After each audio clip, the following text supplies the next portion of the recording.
मित्रों, राम नाम सुनते ही मानो आत्मा को मुक्ति मिल जाती है। यूं ही नहीं, प्रभु श्री राम को मर्यादा पुरुषोत्तम और आदि पुरुष कहा जाता है। उन्हें अपने त्याग, समर्पण, आज्ञाकारी, प्रेम जैसे व्यवहार के लिए जाना जाता है। बता दें कि भगवान राम को लेकर बहुत सी बातें बताई जाती हैं, लेकिन अभी भी कुछ ऐसी बातें हैं जो दुनिया के लोगों से छिपी हुई है। अब वो बातें कौन सी हैं, ये जानने के लिए वीडियो के आखिर तक बने रहें। जब महाराज दशरथ के चारों पुत्र राम, भरत, लक्ष्मण और शत्रुघ्न अपनी शिक्षा दीक्षा पूरी करके अयोध्या लौट आए थे, उसके बाद चारों भाइयों की शादी महाराज जनक की पुत्रियों से हुई। ये सब देखकर महाराज दशरथ अपने सबसे बड़े बेटे राम को अयोध्या का राजा बनाने का फैसला लेते हैं।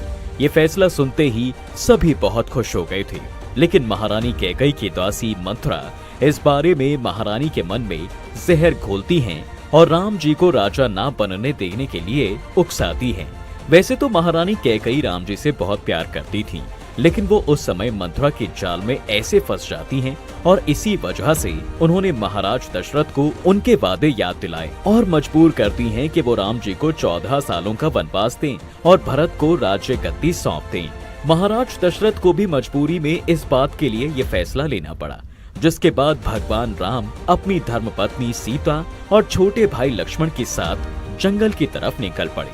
अब मित्रों, राम जी की बात हो ही रही है तो आपको बता दें कि अयोध्या के राम मंदिर के दर्शन करने के लिए भले ही आपको कुछ समय का इंतजार करना पड़ रहा हो, लेकिन आर्टेरियम के 3D राम मंदिर मॉडल को आप कभी भी अपने घर ला सकते हैं। जी हाँ, ये मंदिर आपके घर में न सिर्फ अयोध्या की पवित्रता महसूस कराएगा, बल्कि आपके घर को सुख शांति से भी भर देगा। आर्टेरियम इसे हर सनातनी के घर तक पहुंचाना चाहता है ताकि श्री राम की कृपा सभी पर बनी रहे। तो बिना देर किए www.thearterium.com पर जाएं और राम मंदिर को अपने घर पर लाएं। वैसे अगर आप हमारा कूपन कोड यानी के Divine10 यूज करेंगे तो आपको 10% का ऑफ भी मिलेगा। चलिए अब मित्रों, कहानी पर वापस आते हैं। अब उधर जब राजकुमार भरत को ये बात पता चली कि भैया राम, लक्ष्मण और भाभी सीता के साथ चित्रकूट में ठहरे हुए थे, तब वो तुरंत ही उनसे मिलने के लिए चित्रकूट की तरफ निकल पड़े।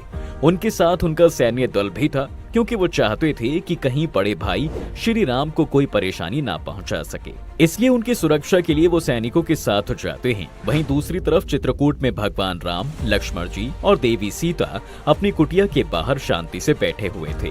तभी उन्हें कहीं से पैरों की आवाज और धूल उड़ती हुई दिखाई दे रही थी।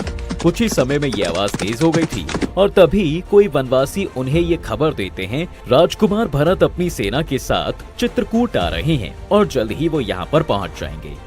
भरत के चित्रकूट आने की खबर सुनकर लक्ष्मण जी बहुत गुस्सा हुए और भगवान राम से कहा कि जैसी माता वैसा पुत्र। राजकुमार भरत अपनी सेना के साथ आप पर हमला करने आ रहे हैं। वो ये सोचते हैं कि आप जंगल में अकेले हैं, हमारे पास कोई शक्ति नहीं है, तो वो बड़ी ही आसानी से हमें मारकर अयोध्या का राज्य हड़प लेंगे। अब ये सब सुनने के बाद मित्रों, भगवान राम लक्ष्मण जी को समझाते हुए ये कहते हैं कि शांत हो जाओ लक्ष्मण, भरत ऐसा बिल्कुल नहीं है, उसका चरित्र बहुत ही अच्छा है। बिल्कुल, बल्कि वो तो सपने में भी अपने भाई के साथ ऐसा नहीं कर सकता। जिसके जवाब में लक्ष्मण जी का गुस्सा शांत नहीं होता और वो कहते हैं कि राजकुमार भरत अपने मकसद में कभी सफल नहीं होंगे और जब तक मैं जिंदा हूँ ऐसा नहीं होगा। लेकिन राजकुमार भरत तो अपने बड़े भाई राम से मिलने के लिए आतुर थे। इसी वजह से वो अपनी सेना में सबसे आगे चल रहे थे और उनके साथ तीनों माताएं, कुलगुरु, महाराज जनक और बाकी श्रेष्ठ जन भी थे। उन सभी को पहुंचने में बहुत रात हो गई थी। जितने लोग प्रभु राम से मिलने आ रहे थे वे सभी उन्हें वापस अयोध्या ले जाने के लिए आए थे। कुछ ही समय बाद जैसे ही राजकुमार भरत अपने बड़े भैया को देखते हैं, वो उनके पैरों में गिर जाते हैं और उन्हें प्रणाम करते हैं। साथ ही उनकी आंखों से आंसू गिरने लगते हैं। ये देखकर प्रभु राम भी दौड़कर उन्हें ऊपर उठाते हैं और अपने गले से लगा लेते हैं। ये दृश्य देखकर वहाँ पर मौजूद सभी लोग भावुक हो गए थे। तब राजकुमार भरत पिता महाराज दशरथ की मौत की खबर बड़े भाई राम को देते हैं और इसी वजह से भगवान राम, माता सीता और छोटा भाई लक्ष्मण बहुत दुखी हुए थे। प्रभु राम नदी के तट पर अपने पिता महाराज दशरथ को विधि विधान के साथ श्रद्धांजलि देते हैं, साथ ही अपनी अंजुरी में जल लेकर अर्पण करते हैं। अब अगले दिन जब भगवान राम, भरत आदि पूरा परिवार, महाराज जनक और सभासद आदि बैठे होते हैं तो भगवान राम अपने भाई भरत से वन आने का मतलब पूछते हैं। तब भरत अपनी बात उनके सामने रखते हैं कि वो प्रभु का जंगल में ही राज्याभिषेक करके उन्हें वापस अयोध्या ले जाने के लिए आए हैं। अयोध्या की राज्य संबंधी जिम्मेदारी उन्हें ही उठानी होगी। अब महाराज जनक भी राजकुमार भरत के इस विचार का समर्थन करते हैं, लेकिन राम जी ऐसा करने से बिल्कुल मना कर देते हैं। वो अयोध्या लौटने को तैयार ही नहीं हुए, क्योंकि वो अपने पिता को दिए वचन की वजह से बंधे हुए थे। राजकुमार भरत, माताएं, सभी लोग प्रभु राम को उसके लिए मनाते हैं, लेकिन वादे से बंधे होने की वजह से श्री राम ऐसा करने से मना करते हैं। जिसके बाद राजकुमार भरत बड़े ही दुखी मन से अयोध्या वापस लौटने के लिए प्रस्थान करने की तैयारी करते हैं। लेकिन जाने से पहले वो भैया राम से कहते हैं, अयोध्या पर बस राम जी का ही अधिकार है और वनवास के 14 सालों का समय ही मैं राज्य का कार्यभार संभालूंगा, और इस काम को संभालने के लिए आप मुझे आपकी चरण पादुकाएं दे दीजिए। मैं इन्हीं ही राजगद्दी पर रखकर आपको महाराज मानकर आपके प्रतिनिधि के रूप में 14 सालों तक राज्य करूंगा। लेकिन हाँ, जैसे ही 14 सालों का समय पूरा होगा आपको दोबारा से अयोध्या लौट आना होगा, वरना मैं अपने प्राण त्याग दूंगा।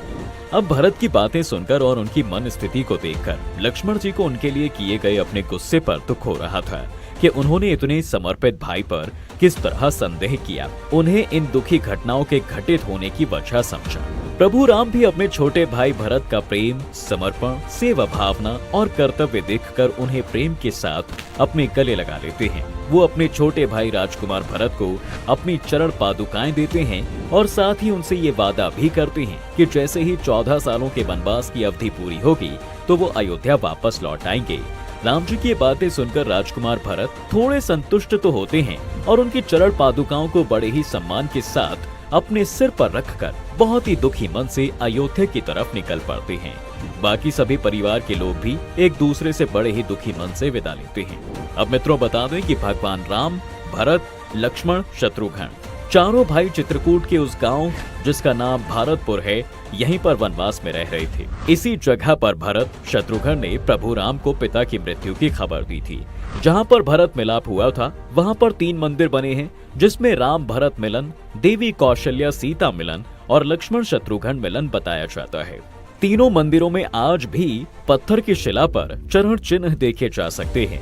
लाखों की संख्या में भक्त यहाँ पहुंचकर चारों भाइयों के दर्शन करते हैं। इसी के साथ आपको देवी सीता और लक्ष्मण जी की एक भयानक रात के बारे में बताते हैं। दरअसल जब रावण का वध करने के बाद प्रभु राम लंका से देवी सीता के साथ अयोध्या लौट रहे थे, उस समय राम नगरी अयोध्या को दीपकों से सजाया जा रहा था और यह दिन दीपावली का था, जिसे आज भव्य त्योहार के रूप में मनाया जाता है। उसी समय देवी सीता को ये याद हुआ कि वनवास जाने से पहले माता सरयू नदी से वादा किया था कि अगर दोबारा अपने पति और देवर के साथ सही सलामत अयोध्या वापस आऊंगी तो आपकी पूरी विधि विधान से पूजा करूंगी। अब ये सोचकर माता सीता लक्ष्मण जी को साथ लेकर रात में सरयू नदी के किनारे पहुंच गईं। उन्होंने सरयू की पूजा करने के लिए अपने देवर से पानी लाने के लिए कहा। भगवान लक्ष्मण पानी लेने के लिए घड़ा लेकर सरयू नदी में उतर गए। वो घड़े में पानी भर ही रहे थे कि तभी अचानक नदी के अंदर से अघासुर नाम का एक राक्षस निकला, जो लक्ष्मण जी को निकलने के लिए आगे बढ़ ही रहा था। लेकिन तभी देवी सीता ने ये देखकर उन्होंने लक्ष्मण को बचाने के लिए खुद लक्ष्मण को निकल गई। जी हाँ, लक्ष्मण जी को निकलने के बाद देवी सीता और लक्ष्मण जी का शरीर पानी की तरह एक तत्व में बदल गया और यह अद्भुत दृश्य हनुमान जी एक पेड़ के पीछे छिपकर देख रहे थे। उन्होंने माता सीता और लक्ष्मण जी का जल रूपी सम्मिश्रण शरीर एक घड़े में भर लिया और राम जी के सामने सारी घटना सुनाई। हनुमान जी की सारी बात सुनने के बाद राम जी मुस्कुराए और उन्होंने बताया कि एक राक्षस को भगवान शिव का वरदान प्राप्त था, इसलिए इसका वध मैं भी नहीं कर सकता। महादेव के इस वरदान के हिसाब से अघासुर का वध तभी किया जा सकता है जब देवी सीता और लक्ष्मण का शरीर एक होकर किसी तत्व में बदल जाए और हनुमान उस तत्व का इस्तेमाल एक शस्त्र के रूप में करें।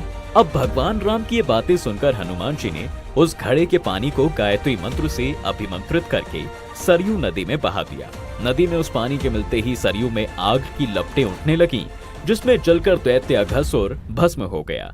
राक्षस के भस्म होते ही नदी ने देवी सीता और लक्ष्मण जी को उनका शरीर वापस कर दिया और इस तरह से उन्हें दोबारा एक नया जीवन मिला। अब आखिर ऐसा क्या हुआ था जो माता सीता को लक्ष्मण जी के लिए खींचनी पड़ी थी सीता रेखा?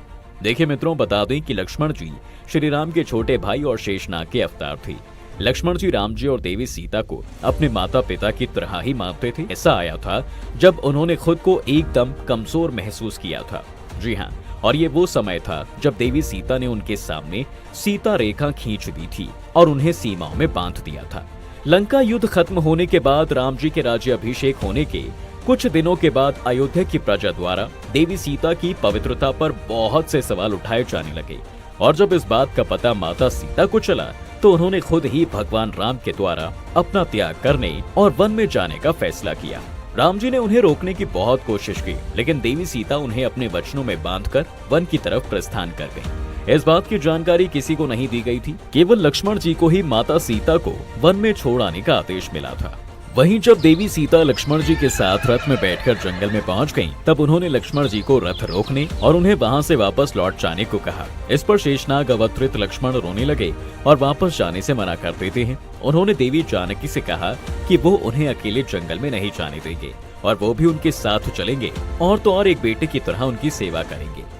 लक्ष्मण जी की ये बात सुनकर देवी सीता ने उन्हें समझाने की कोशिश की और वापस लौटकर भगवान राम की सेवा करने को कहा, लेकिन लक्ष्मण जी वहां से जाने को तैयार ही नहीं थे। वो अपनी बात पर अटल थे कि वो यहाँ से नहीं जाएंगे और माता सीता की सेवा करेंगे। जब देवी सीता ने देखा कि लक्ष्मण जी ऐसे नहीं मानेंगे, तब उन्होंने राम जी के भाई के सामने एक पेड़ की डाली रखी और कहा कि जिस तरह एक दिन उन्होंने देवी सीता के लिए रेखा खींची थी और उसे पार करने से मना कर दिया था, उसी तरह माता जानकी ने भी लक्ष्मण जी के सामने रेखा खींची और एक माता के नाते उन्हें आदेश और अपनी शपथ देती हैं कि वो इसे लांघकर उनके पीछे नहीं आएंगे। इतना कहकर देवी सीता उस डाली को पार करके जंगल की तरफ चली जाती है।